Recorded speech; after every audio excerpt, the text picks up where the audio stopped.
Alexa, launch RBC Disruptors. Okay, launching RBC Disruptors in 5, 4, 3, 2, 1.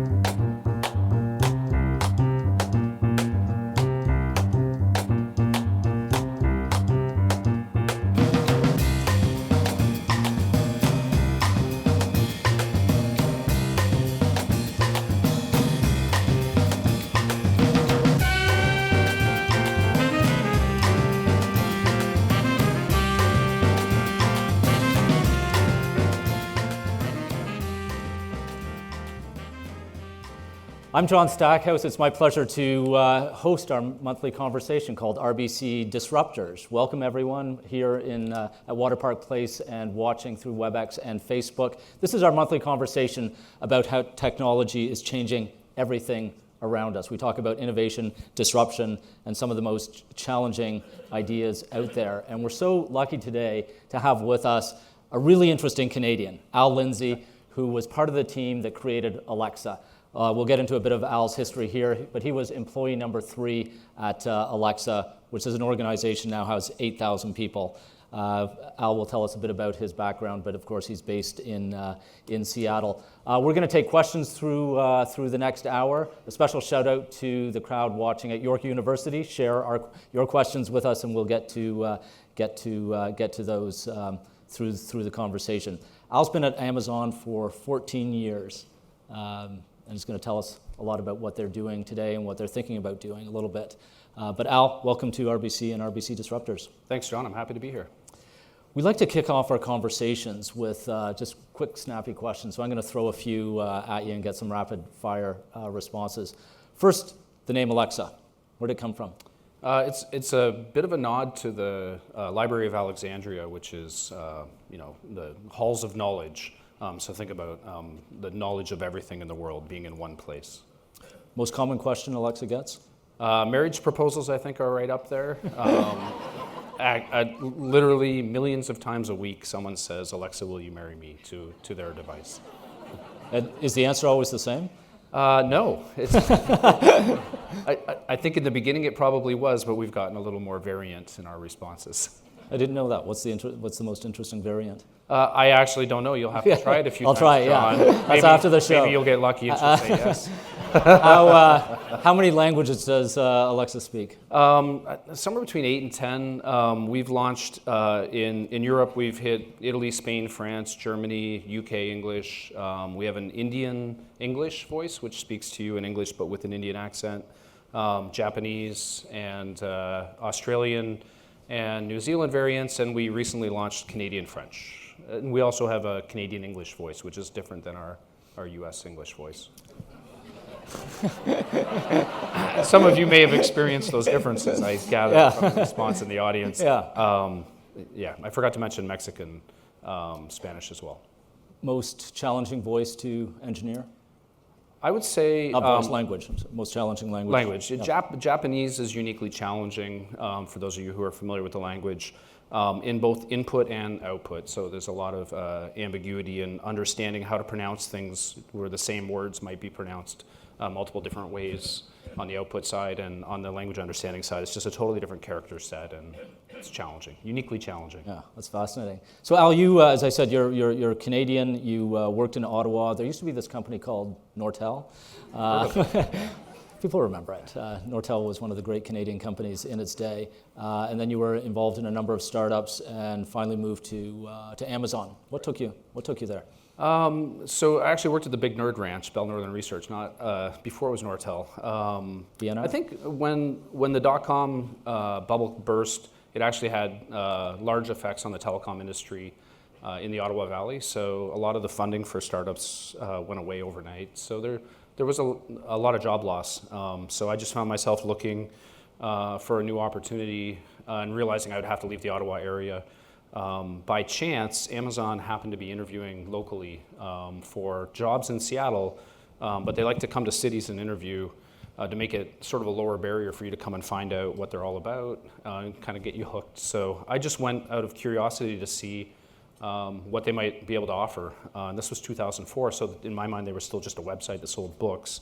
And it was so fascinating through the interview process and the They flew me out to Seattle with my family, and we were hooked right away. It was just sort of quite a change to go from the winters of Ottawa to the West Coast. So.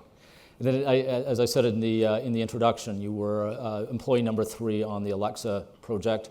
What did the team have in mind I think at the time? Yeah, first of all, interestingly, when I took the job, I had no idea what I was going to be doing other than leading an engineering team. The gentleman who was starting the initiative had been Jeff's TA or sort of shadow for the previous 18 months. So Jeff Bezos. Yeah. Yep. And so this was sort of a project that Jeff wanted to get going, and he picked someone who was highly trusted to start it from scratch. And so he was looking for someone to build and lead the engineering and science organization and go and solve the technical challenges that would be needed to build the product, which I'll mention in a minute. But it was so under wraps that he couldn't even tell me what it would be. So I remember the pitch was along the lines of, I can tell you it involves speech and voice, but how it's used and why it's in the product, I can't tell you. You'll just have to take it on faith that this is going to be huge, really important to Amazon, and you'll have a lot of fun. So I had to kind of take a leap and take the job without knowing what I'd be doing. But the product that Jeff wanted him to build was effectively a computer that was entirely cloud-based, where its interface was voice. So we often reference the Star Trek computer as the inspiration for Alexa. The idea that you can just speak in a natural way to a computer and have it do the things you want it to do, as the North Star of where we want to get to. So that was the vision from the start. And did the team at that time know how big it would become? Oh, no. We were a startup, so I think you can draw a lot of analogies to any startup in tech. We had no idea if we would be successful, what the final shape of the product may end up being, how customers might respond to it. We were focused on solving our hard challenges and trying to build a product that would be compelling, or an experience that would be compelling for our consumers. It's interesting you mentioned Star Trek, because voice has been around for decades. I think IBM claims to have launched the first voice platform in the early 1960s. What were the engineering challenges, the biggest ones in those initial years? Speech recognition, speech understanding definitely are high up there. It was also around in the 90s, by the way. I think Canada played a pivotal role. The team I worked on at Bell Northern Research was actually the speech recognition team doing Directory Assistance 411. And the first instance of what city is that a residential address was actually built in Canada at Bell Northern Research and deployed in the US networks first. But understanding language is definitely the biggest challenge. But the main difference being that most speech systems that had been built previously were meant for what we would call close talk. The microphone's very close to your mouth, and that means you have a very strong signal-to-noise ratio. Your voice is the loudest thing making its way into the microphone. The vision for an ambient computer that you can just speak to from across the room, where the strength of your voice drops off dramatically and all of the background noises and competing sounds in the room start to drown you out.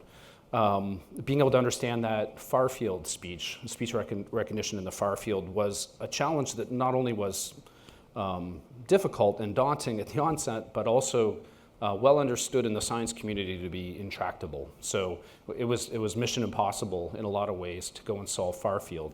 And in fact, this came through a lot in some of the early hires I made, where I too had to convince people to join Amazon to work in speech, folks with PhDs in speech recognition, without being able to tell them what we were doing. And of course, so they just assumed they were going to be speech enabling shopping on a website somewhere. So it was hard to sell them. But when they got in and I did the reveal and I'm like, this is what we're building, they're like, oh, that'll never work.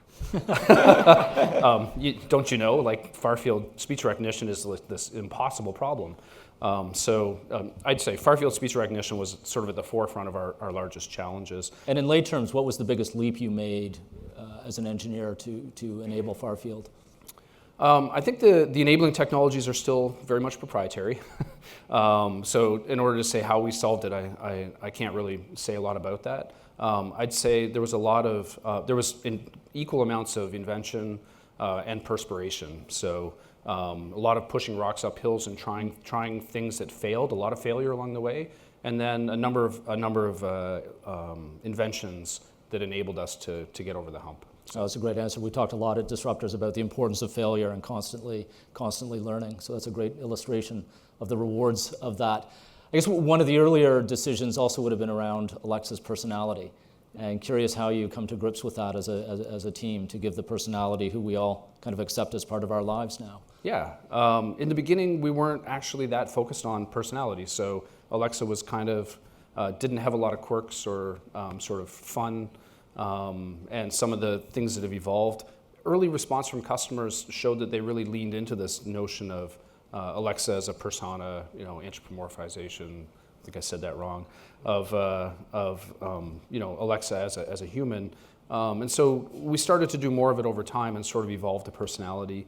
Her personality, the thing we were aiming for is if you're gonna talk to a virtual assistant, an artificial intelligence, you want it to be smart, you want it to be helpful, someone you can trust, and as it turns out, people really value a little bit of fun and humor mixed in there as well. So I'd say Alexa is equal parts of all of those attributes. And this is part of Amazon's persona, not persona, but Amazon's I think it does. I think it does echo a lot of Amazon's the voice of Amazon, if you will.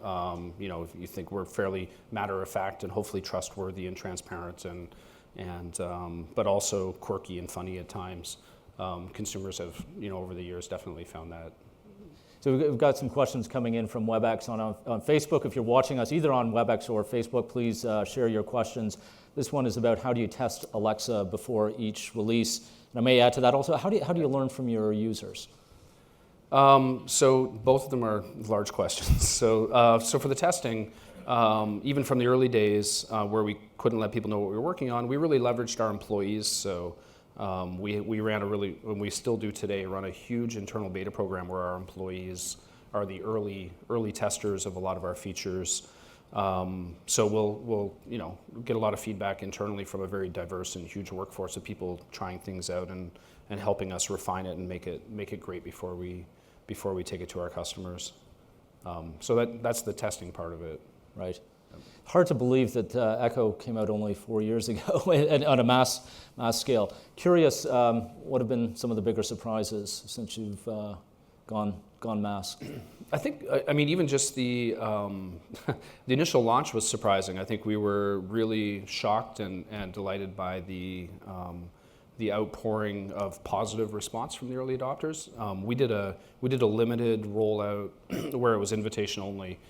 You could ask to be invited, and then we would gradually expand our customer base. And those early customers were really strong providers of feedback via the app itself, or written feedback, or CS, or even just materials we found on the web. So there was a lot of discussion amongst the early adopters about what they loved and what they didn't love, and things they wanted to see.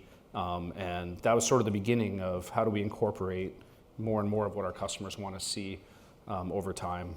So we spent a lot of effort trying to understand what the biggest gaps are, what customers most want to see, and how to fill them in quickly so that Alexa is more and more capable. Right. Al's brought along a few videos. We've tightened them just for the sake of time, but maybe we can cue the weather video, and then you can tell us a bit about the engineering behind it. Alexa, what's the weather like in Cabo San Lucas? Expect a high of 82 degrees and a low of 68 degrees. Mark, we're going to Mexico! Weather's a big thing with Alexa. Yeah, here as well. Yes, yeah. Tell us about some of the genius behind that. There's a lot going on there, and there's a little bit of the video that didn't make the cut. Obviously, the wake word technology and the ability to understand that you're directing speech at Alexa, and it's not just speech happening in the room, so that she knows when to listen. Weather as an information domain and knowledge that we're able to pull from a third-party source and provide in real time. And I think the other part of that particular video that didn't make the cut was she actually had a couple of turns at it. She said, "What's the weather in or in Cabo tomorrow?" And then she said, "What about the next day?" And that other question was sort of being able to answer the second question was dependent on having the context of the original question. And the technology that's at play underneath that is something we call contextual carryover. So being able to understand the context of multiple requests sort of carry that context forward, and you don't have to fully specify the entire question again to find out what the forecast is on the next day, or in a different city or a different country for that matter. Is it safe to assume that the more people engage with a system like Alexa, the more of that contextual continuation becomes valuable? You get to know my voice and begin to expect what I might ask next? The context, I actually think that you as a consumer start to learn more what the edges of operational limits of Alexa are, and start to try more things that require context, and hopefully discover more ways in which context is used. Context is more just, in this case, sort of an understanding of the conversation that's happening right now. So remembering that in the previous turn, if you will, there were entities involved, like a city and a domain or an intent, like what's the weather, and that's important context to know for the next question, because there might be a relationship between the two. So less about your voice and more about all of that context. And this is a fascinating issue about what our expectations are, or what we're limiting them to be of Alexa. So as I understand it, we still, most of us ask kind of a fairly narrow range of questions. Music, I think, is maybe one or two, weather, set the alarm. What are we missing? A lot, Yeah. obviously. The depth of capabilities of Alexa are huge and growing every day. And actually, we have dedicated programs now in trying to help surface to consumers what capabilities Alexa has, because especially for what we call the headless devices, the original Echo, which doesn't have a screen, it's really hard to convey to someone what you're capable of doing. The devices with screens, you have a little more real estate to work with, like you do on a phone, and you can surface those capabilities. But in a headless one, you have to be a little more conversational in how you make things known. So for example, we have a capability where maybe you just finished playing a game from a third-party skill and ask an Alexa skill kit skill. And we recommend to you, maybe if you enjoyed playing that game, you might enjoy this other skill, which is similar, and put that in front of the consumer and allow them to sort of experiment and learn about new things that Alexa can do. So we're doing more and more of that proactive, letting folks know in a moment where it might actually be applicable about those capabilities. So you're working through a recipe. Did you know you can set a timer or do conversions on units from cups to milliliters, that kind of thing. We'll get to another couple of videos. Maybe we can look at the babysitting video, and you can tell us what was behind that. Rough day. What's for dinner? Shh. On 5. Alexa, open Domino's. Hi, welcome to Domino's. This is something that's near and dear to my heart, something my team launched recently. We call it Whisper Mode.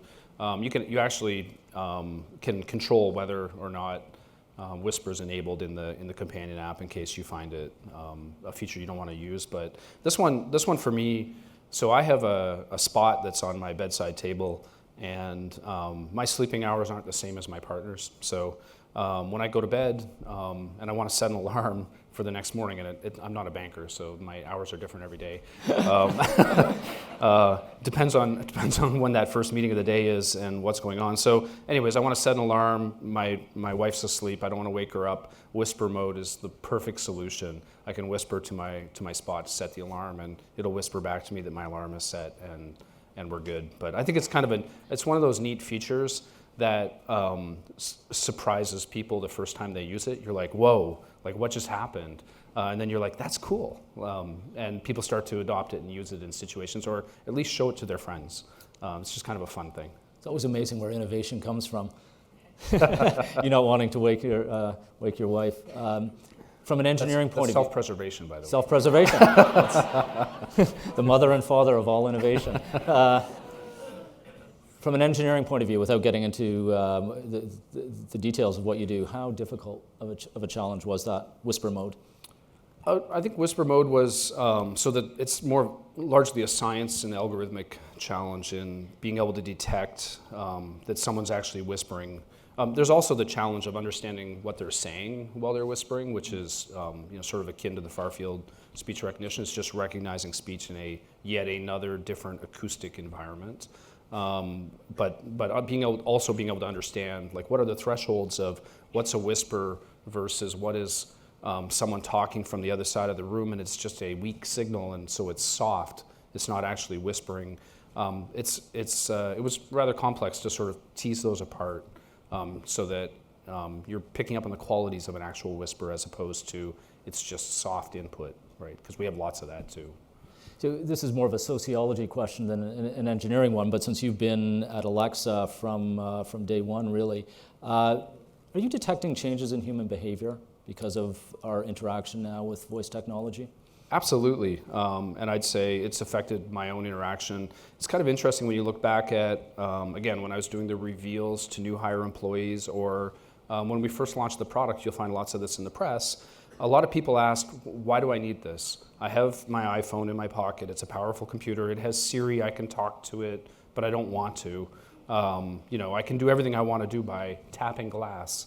For me, the first aha moment was listening to music. I use sort of high-end cloud-connected computers that originally had a dedicated controller and then later an app.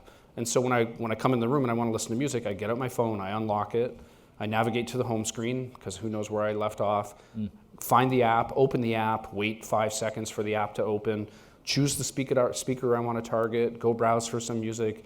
Probably 30, 40 seconds have gone by before music is coming from the speakers.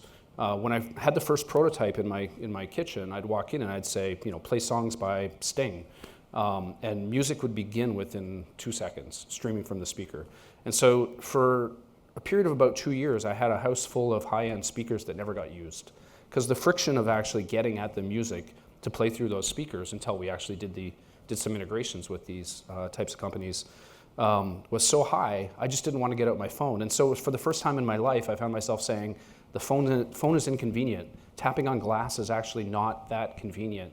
Navigating through an app model where everything's compartmentalized takes time and effort, and it's not the most convenient thing. And that was yet another paradigm shift, because I think for all of us, the first time moving to everything being on your phone, we viewed it as the ultimate convenience. Everything's right there in my pocket. But when you remove the interface friction and you can just talk to it, it changed everything again. And so that's one example. I'd say timers in my kitchen, alarms on my clock. There's so many ways where I feel it's completely less friction and revolutionized the way you interface with common tasks, where the phone is now actually, a more frictious way to do it. So the next video may help answer this one, but I'll cue it up with this question. In a somewhat saturated tech industry, you can debate the premise of that question, what makes Alexa different? I think Alexa, there's probably a dozen different elements, and I won't go through them all, but I think it's purpose designed for the consumer. So I think it's not trying to be more than it is. It is capable of doing a number of useful things in a way that's intuitive, I think transparent, and it just works. So if I think about where we started, we did a handful of things really well, like music, timers, alarms, information, et cetera. And then within a year of our launch, we launched 2 different programs. One was the Alexa Skills Kit, which is, in so much as we're going to build capabilities for this platform ourselves, there's only so much we can do, even with thousands of employees. We need some sort of a developer program that allows anyone to come and build. So you can build your RBC app, but also your kid's elementary school might build the lunch menu, which we're never going to build for that particular school, but you really care about it. It's something you want, the information you want to get every morning. So opening up to the long tail of developers to build capabilities that are relevant for our customers was one really important step. I think the other one was opening it up to device makers. So now you see Alexa via Alexa voice service in everything from earbuds to refrigerators and microwaves, making it more available to you wherever you happen to be. So both of those, I think, were important ways in which Alexa is uniquely useful for people in their particular environment. And Skills is now what, at 30,000? Do I have the 80,000. 80,000. Yeah. How big is that going to get? Does that get into the millions, tens of millions? I imagine it keeps growing. And also, they will get richer and richer as time goes on. So I think the types of complex activities you'll be able to accomplish in skills in a natural way will only grow over time. Right. Let's see the food video. Alexa, add bread, strawberries, peanut butter, and jelly to my shopping list. I have added bread, strawberries, peanut butter, and jelly to your shopping list. Thank you. You bet. So when you first see that video, it may not seem that special, but when you describe the challenge that you've solved there, it's kind of remarkable. Yeah, there's a couple things going on there. First of all, I didn't pick up on this when we first watched it. The "you bet" at the end is an example of Alexa being a little more fun and personable and maybe an evolution of her personality. You bet. What you're seeing here is, no, it's you betcha. What you're seeing here is an example of how Alexa is always getting smarter. So when we first launched, we actually had the shopping list and to-do list as well. But if you made a statement like the gentleman in the video just did, it would have put all of those items as one entry on your shopping list because it was unable to discern that these were discrete items or entities within the request. So if I said add apples, bananas, and Coke to my shopping list, when I open my shopping list up, there'd be a single bullet with all of that written on it. So what's happening here is a little evolution of our ability to parse apart the entities and create individual items in your shopping list so that you can give one command rather than having to say, Alexa, add oranges to my shopping list. Alexa, add bananas to my shopping list. It's a little less friction. Yeah. Let's turn to future state. This technology is still in its infancy, so it's a little risky, but also interesting to project into the future. When you think 3 to 5 years out, which is not so far away, where do you see voice technology taking us? I think I feel a lot like voice is still very much in its infancy, even though it started in the 60s. It really has been on a growth curve for the last 3 or 4 years, but there's still so far to go. So much of how we interact with voice technology today is a little bit command and control. And where I see it going is being a lot more conversational. So in the way that humans interact, we pick up on each other's implicit cues, we leverage context, things we know about each other, conversations we've had in the past. We take shortcuts, we use visual cues, but all of this allows us to more naturally understand what each other means without having to express ourselves explicitly and re-provide all of our history every time we make a statement or a request to each other. I see agents, artificial intelligence, systems that you talk to becoming much more conversational over the next even 1 to 2 years, where you'll be able. You should be surprised, I think, hopefully delighted by how well they understand what you meant rather than what you said, and can take action on that. So, examples of that would be things like throw away the remote control for your TV and control your TV with voice. How would you ask another human who was holding the remote control to do it? Hey, put on the Jays game. Let's see what the score is. That sort of a request versus having to pick it. Having to say something more explicit like put on CTV and or something that's more concrete. So having the system understand those maybe less or more ambiguous requests and be able to act on them in an intelligent way, the way a human would, I think is one of the ways. The second way is I think more complex requests. So again, sort of building on instead of a single request like set a timer, what time is it, put on the ball game. I want to go to Mexico. I'm going to need a hotel, a flight, some activities planned during the day, maybe some restaurant recommendations. I'm going to have a bit more of a conversation with my assistant, the way I might an actual assistant in the real world, to get all the pieces nailed down and have some choices, get some reviews and input and make some decisions and actually get stuff booked. So let's go and have those more complex interactions. So it's fascinating that you mentioned the remote. I suspect we all know what it's like to fight over control of the remote. Curious how Alexa is going to adjudicate those fights when 2 or more of us are saying to the TV, "I want to watch X instead of Y." The problem exists in both worlds, so I don't know if I'll be able to solve it. I think the point, or one of the points you've just made, is this is growing really fast. You know, it's just to think about what artificial intelligence will do within, you said, the next 2 years. This is coming at us very, very fast, which is mostly exciting. But a great question here from our online audience about small business, which may not have the engineering resources to come to grips with this, or maybe it does. But what do you say to entrepreneurs, small business operators, about what they should be thinking about to position themselves in this exciting new world? I think one of the phrases I hear used quite a bit now is democratization of speech. Building systems that understand natural language and speech require specialists, PhDs, people who have deep expertise in this area that just aren't available to the average small business or even large business for that matter. So I think what we've tried to accomplish with Ask and AVS is making it easy for you to integrate speech into your products or your solutions without actually being a speech expert.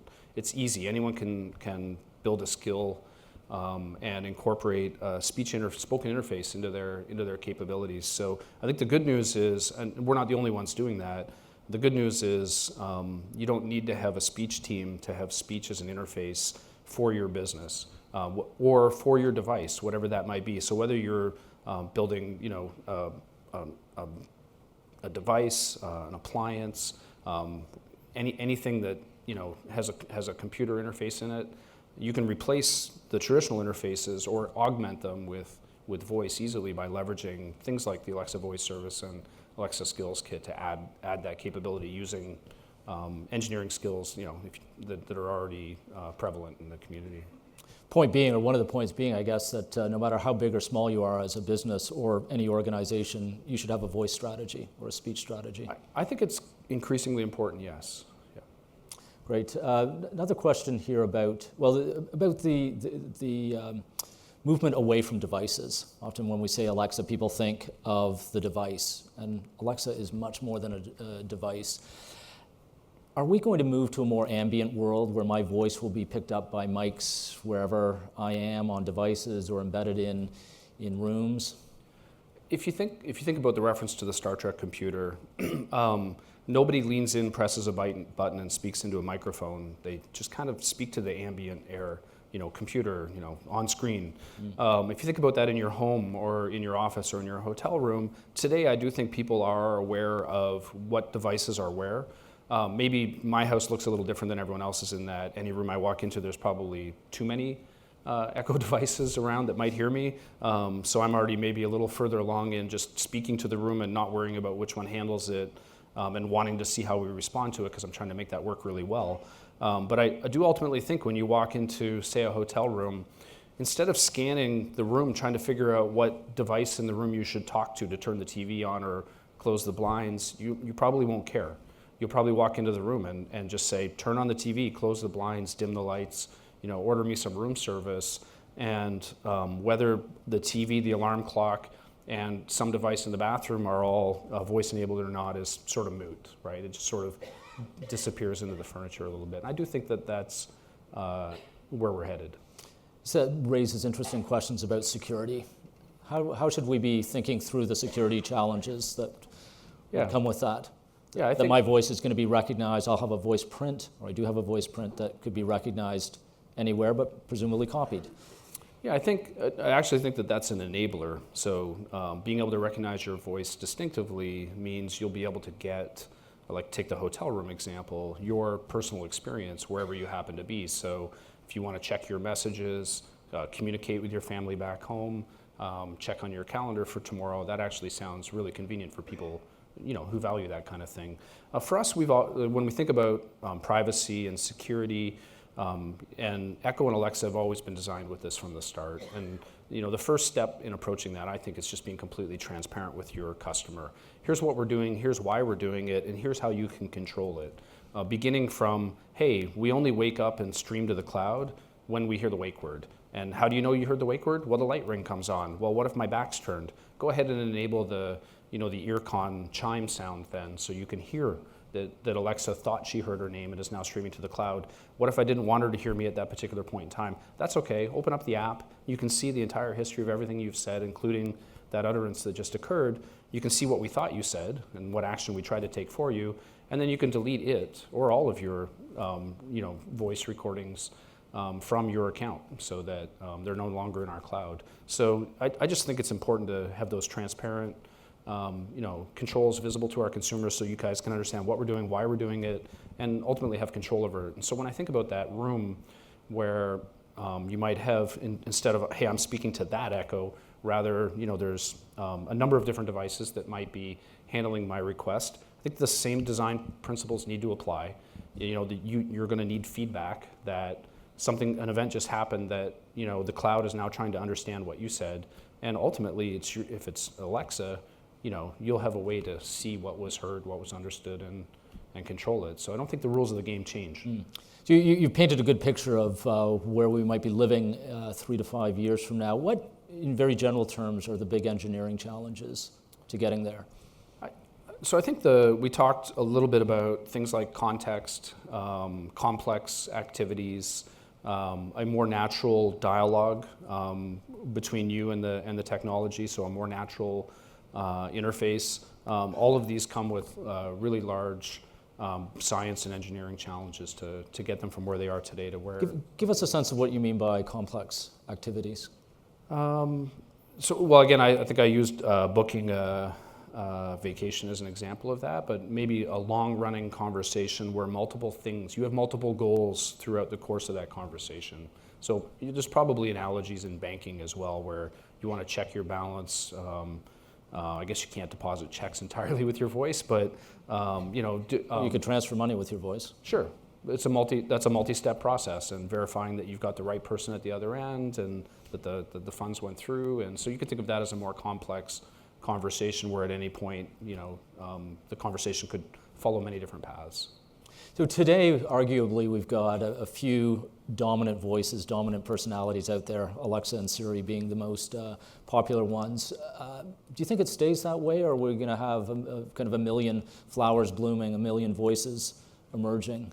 I don't have a crystal ball, but I do I do imagine there'll be significantly more over time. It's just natural that experts will emerge. And again, we can use banking as an example, or your doctor or the medical field. But I do think that the various agents that have the information expertise and the people behind it dedicated to making those agents experts will organizationally be in different companies, different parts of the world. And so really, I think there will emerge a large number of helpful agents, each with voice interfaces that you'll interact with on a daily basis. Let's talk a bit about which sectors should be thinking most about the opportunities here. Where do you see the biggest opportunities near term? I think everywhere. And this is it would be like saying which industries should be looking at using computers now that you can put it on your desktop and control it with a mouse and a keyboard, or which industries should be thinking about mobile now that you have that computer in your pocket. I think which industries should be thinking about voice is all of them. Voice, the interesting thing with voice is all of those predecessors, we as humans need to learn how to use the mouse, learn what a QWERTY keyboard was, or all the other crazy variants of keyboards that are out there. With voice, if we can truly achieve natural conversational experience for interfacing with it, you don't need to learn. Instead of us learning how to use the computer's learning how to interface with us, and that makes it immediately accessible to everybody in the world who has language skills. So it's just a natural place to go. So to get specific, I guess, industries where I think this will be revolutionary, or at least have a major impact. Healthcare is one of them, and there's so many different aspects to that. There's healthcare in your own home, managing your own health state with technology. There's healthcare as a patient. Imagine replacing the little button on your bed with the ability to control everything. You're bedridden, and you want to control your environment, get the help you need, know when you need to take your meds. You can kind of go down the list and just see all of the different places where voice is a much easier way to interact with those environments than a lot of the things that we've built to date. So, and I think you can kind of go industry to industry, hospitality industry. Think about even restaurants. At the SeaTac airport now, they've put a little device on every table in some of the restaurants, which has 3 buttons on it. Like bring my bill. Come. I need service. And I just think, well, why not just go all the way and ask, say what you want, like, hey, bring me another Coke, whatever it is, and get all the way to removing the friction of whatever's in the way of getting to what it is you're trying to accomplish. Yeah, or charge my bill to my MasterCard or my Visa. Or the table over there. Or So that leads to maybe a more foundational question about how voice is fundamentally different from text in terms of communications, because many people would just see it as a faster way than typing.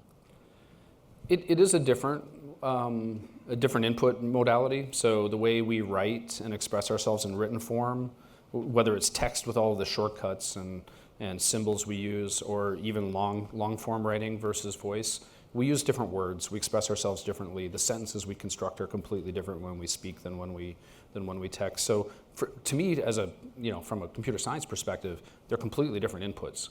But once you understand what the words are and the structure of the sentences, they both have the same next level problem, which is the natural language understanding.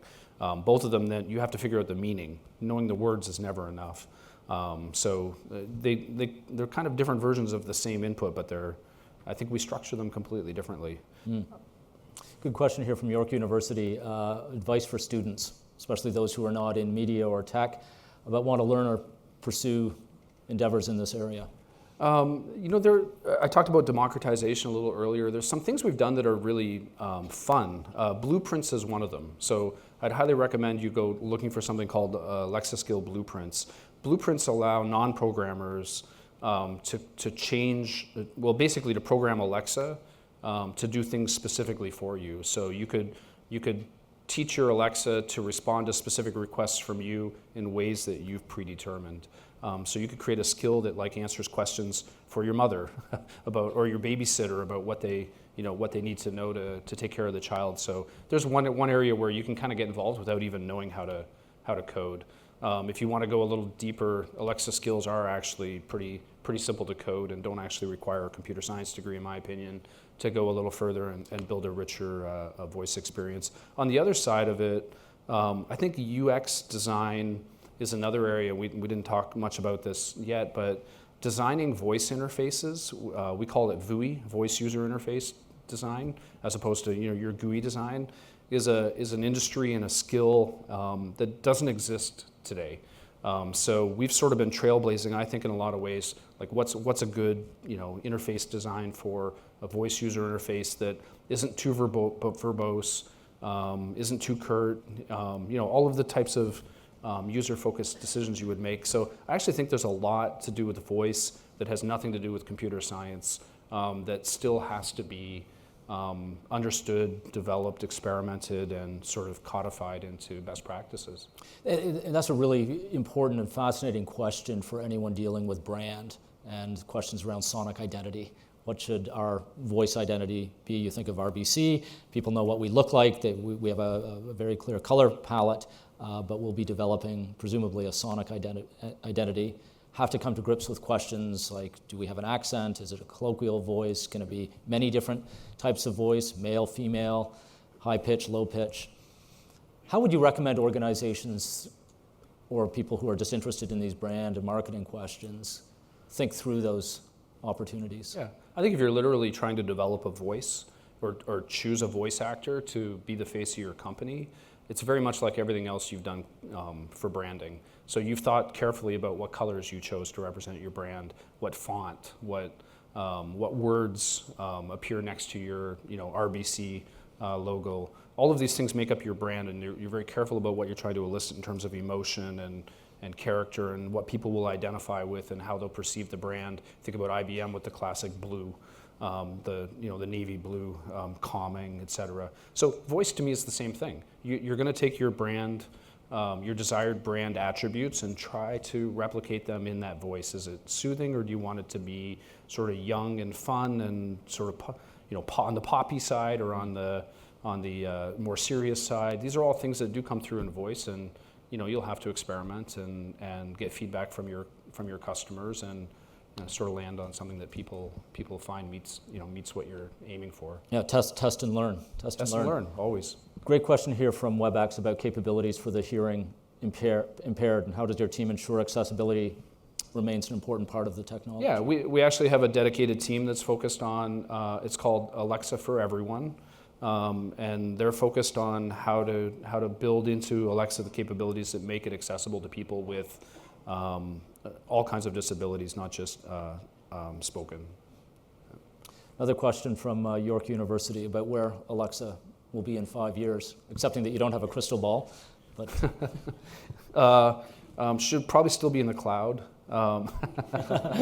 I think so. I mean, Alexa's expanding in so many different dimensions. We talked a lot about becoming, more conversational, leveraging more context, being more natural, handling more complex tasks. Also, if you take a look at the Alexa Voice Service program, the goal is today I think Alexa's in 150 different devices from other non-Amazon device makers. So, Alexa being ubiquitously accessible from your car, in your office, wherever you are on the go, as well as in your home in the first device that you bought. So Alexa being everywhere is definitely part of where I see us being in 5 years. And I think continue to expand on language capabilities, geographic locations, and the capabilities that she has. These things are just going to continue to grow. So the things that she's able to do will just constantly grow. and presumably a lot more languages to the eight or so that you mentioned at the beginning. Languages always part of our growth trajectory. And if you look at Amazon, sort of historically, we were constantly expanding. It's a global customer base. Maybe you can share a bit about what you're trying to build here in Toronto, because this is not well known. You've got 8,000 people now working on Alexa around the world. Toronto is one of the key hubs for you. Actually, the team that's here in Toronto, and some of them are actually in the room, they work on something we call the Alexa hybrid engine. So they're focused on solving some of the problems, like what happens when my internet connection goes down, or if I'm in the car and I go through a tunnel and I lose my connectivity and I still want to control, I want to turn off my wipers and change the terrestrial radio station or the satellite radio station, which don't require internet. So we're trying to figure out how to take the speech recognition, natural language understanding, and text-to-speech voice and business logic and shrink it down into something that'll fit onto a very small footprint. One of the things we have in market today that team has launched is the capability to work offline. If you have the Alexa Hub, the Echo Plus, which controls your smart home, and your internet goes down, you can still turn on and off your lights and control things in your home even though you don't have the internet connection. All of that's running locally on the device. So the team here is focused on those types of problems. And why Toronto? Well, for me, this is home. So it's kind of a market I understand. I think between the universities, the programs in engineering, the diverse industry of experienced scientists and engineers working in various fields, there's a great opportunity to hire really smart people to help us innovate. And also, this kind of in our DNA. So my team is in 8 locations, 6 countries today. I tend to want to go where the talent is and find a way to incorporate them into our team rather than what I did, which was relocate, which is much higher friction. So it's easier to get teams excited and hired and working for you if you can do it where they live already. A Facebook question here from someone who may be applying to you. Tell us about the composition of your team, what you're looking for when you hire, what skill sets are important. At Amazon we have a bit of a philosophy, and the way we've managed to grow so fast is to act like a federated group of startups. So Alexa began as a startup, and then as Alexa grew and became really big, we kind of refactored ourselves back into a bunch of small startups again. And we sort of repeat this pattern fractally throughout the organization. So when you look at any part of my organization, including the one that's here in Toronto, you'll find all functions: product management, test, engineering, and science, all working together sort of deeper in the organization rather than the more traditional huge functional teams. So the other thing we do is we try to create local ownership so that, like I said, the team here, they own the Alexa hybrid engine, including defining what the product is through to shipping it and supporting it in the wild. That end-to-end ownership, I think, creates the best opportunities for each individual's career growth and opportunity. So they actually own what they own rather than being some virtual extension of the mothership in Seattle, if you will. And the challenges, what are the challenges of orchestrating all those little startups? Well, so if you actually set them up like a self-contained startup, you don't need to orchestrate. They can run independently and deliver and build on what they're doing. So, text-to-speech is another great example. For me, that team's in Poland, and they're completely self-contained, and they not only build, record, and innovate on the text-to-speech for all the Alexa voices, but they run an AWS service called Poly, and that's all run out of Poland from the local team. So for me, the coordinating comes down to making sure we have the right goals for the year and empowering them to run with it. Interesting philosophical question here from Facebook. Not sure quite how you'll answer it, but how do you ensure there's the right balance between convenience of technology and human interaction? I'm not sure what to read into that one. How do you ensure we all just don't become married to our devices and to technology and stop talking to each other? Turn off your phone. Yeah. I think what we've been striving for with Alexa is convenience. So actually, where I think I gave a good example with the music, I'm spending less time on some areas of more frictious technology with simple human-like commands to accomplish what I want to accomplish, to allow me to focus on the things that are most important to me. And so for me, it's actually, maybe this isn't true for everyone, but I feel it's maybe swinging things back a little bit the other way. If I can issue a couple of simple voice commands and not have to get my phone out, the likelihood I'm not going to get sidetracked by a social media app while I'm in my phone is much higher. Yeah, no, I agree with you. I think we've gone through this remarkable period where our relationship with technology has not been optimal from a human behavior perspective, but we're working out those kinks, and voice is going to allow us to get back to being humans again, because we can deal with much more efficiently a lot of those challenges, like asking what the weather is like in a far off place, and not have to spend an hour online digging that up. What are the other big challenges in voice that excite you in the next couple of years? Well, I think we touched on a lot of them. I think just sort of scaling this up to more languages, and I guess I can't underplay how hard it's going to be to get to the point where conversing with a computer feels a lot like talking to a human. I just think there are so many big, interesting challenges, like micro challenges within that Uber goal that we'll need to solve to get there. And those ones are, I think, the most interesting and exciting. Just as we move to wrap up, I wonder if you can sum up what organizations, be it like an RBC or York University, who's watching us, or small businesses out there, should be thinking about. What conversations should we be having in the next while about voice? I do, as you alluded to earlier, for small businesses, I do think it's important that everybody start thinking about what's our strategy for this new interface, this new way of communicating with technology. And I think it looks different in every industry. So it's not going to be, here's the playbook, we used it in hospitality, go and apply the same playbook in banking. And I also do think those user interface challenges that I alluded to earlier, I mean, I've seen some really terribly designed voice user interfaces in skills or in other services that drive you nuts. And I think sort of emerging some sort of a set of knowledge about how to build great user interfaces using voice is going to be a key part of making it accessible to everyone and not, alienating your consumer or annoying them. So those are important things to consider. Is like not just how can I use the tech in my business, but how do I use it in a way that's, fluid and not going to drive my customers away and annoy them. Yeah. Not just a technology, wedge to solve a problem. That's a great way of framing it. For those of you here in person, you've got a card that was created by our wonderful team in TNO, a bit about voice technology, some fun facts, and also some information about an internal event we're having for RBC employees next week.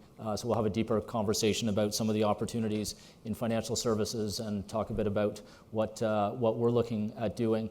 And Al, can't thank you enough for making the time to be here. And as a token of our appreciation, we're making a charitable donation to Cystic Fibrosis Canada. I wonder if you might say a few words about why you picked that cause. Sure. This one was a little close to home. My wife had a cousin, Heather, who passed from CF a few years back after having a double lung transplant. And so it's just sort of an area that we would love to see, faster progress made for those who are living with CF today. That's great. Thank you for investing in that and pointing to it. For our audience, both on Facebook and WebEx, as well as those who have joined us here in person today, if you want to mark your calendars, our next Disruptors, we're having them back to back, is next week, April 3rd. That's remote. We're doing that from Halifax, where we're having our AGM, and it's on the future of shipping. We've got Maersk Shipping Lines in the Port of Halifax talking about how, and IBM talking about how technologies from automation to blockchain are transforming the world of shipping. And then on Wednesday, April 24th, we'll be back here at Water Park Place with Ray Reddy, the founder and CEO of Ritual, talking about the amazing business he's doing. Please be sure to register for our mailing list. You can listen to this recording on SoundCloud or iTunes by following our mailing list and downloading our podcast series. Al, again, thank you for being here. Congratulations on all you've built with Alexa. Can't wait to see where you and your team take it in the years ahead. Great. Thanks for having me.